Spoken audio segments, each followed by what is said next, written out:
Olá, meu nome é Thalita e hoje nós vamos demonstrar a técnica de contrastação negativa.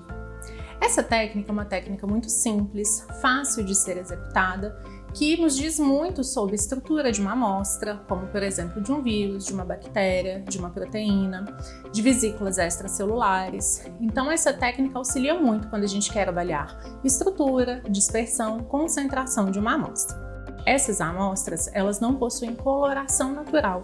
Então, para que a gente consiga estudar, avaliar lá no microscópio, a gente precisa dar contraste para essas amostras.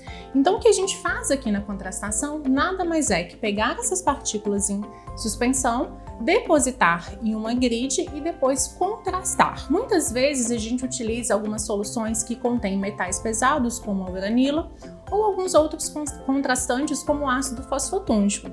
Então essas soluções, elas vão recobrir essa amostra, né? E a gente vai conseguir evidenciar as estruturas. Por exemplo, eu consigo ver facilmente um capsídeo viral na microscopia com uma amostra, né, de um vírus purificado contrastado com acetato de uranila ou até mesmo o ácido fosfotúndico.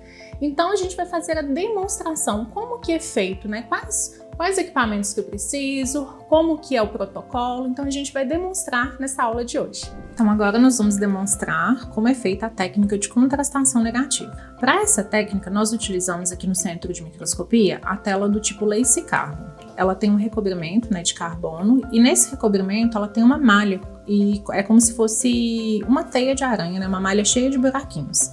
Para realizar então essa técnica, nós utilizamos uma quantidade muito pequena de amostra. Então por isso que eu falei para vocês que a gente precisa que essa amostra ela esteja bem concentrada. Então a amostra que eu estou utilizando hoje é uma nanopartícula lipídica que é muito utilizada, né, em alguns adjuvantes de medicamentos, vacinas. Então eu uso 3 microlitros e esses 3 microlitros eu deposito sobre a minha tela. É muito importante que essa tela ela passe por um tratamento prévio, que é o Glow Charge. Esse tratamento, ele retira a carga da minha tela. Então, é como se as partículas que eu vou analisar, que eu vou contrastar, elas consigam se dispersar mais facilmente, porque aí você não vai ter uma tela, ela não vai estar carregada, né? Porque afinal de contas ela é feita de cobre. Após a deposição, eu retiro o excesso de amostra e é muito importante que a gente retire sempre pela lateral, sem encostar, né, na tela, simplesmente por capilaridade. Então encosto aqui nessa minha telinha e esse material ele vai sendo retirado, né? Ele vai correndo aqui por capilaridade.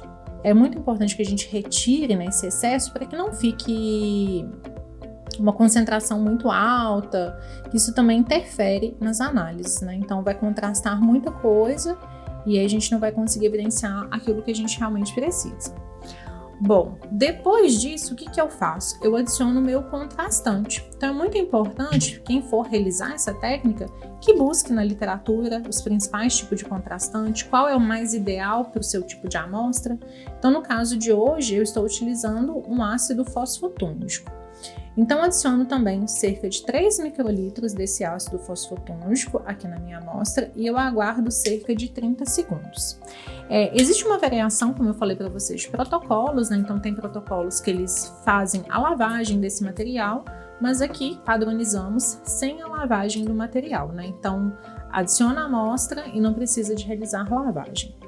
Então da mesma forma eu venho, né, na lateral da minha telinha aqui, encosto o papel filtro e retiro esse excesso de contrastante por capilaridade.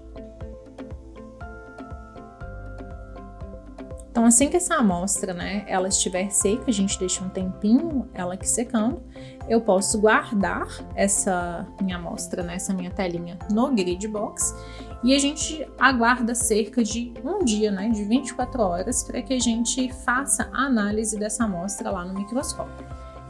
E aí, então, nós guardamos ela no grid box até a análise. Então, essa é a técnica de contrastação negativa.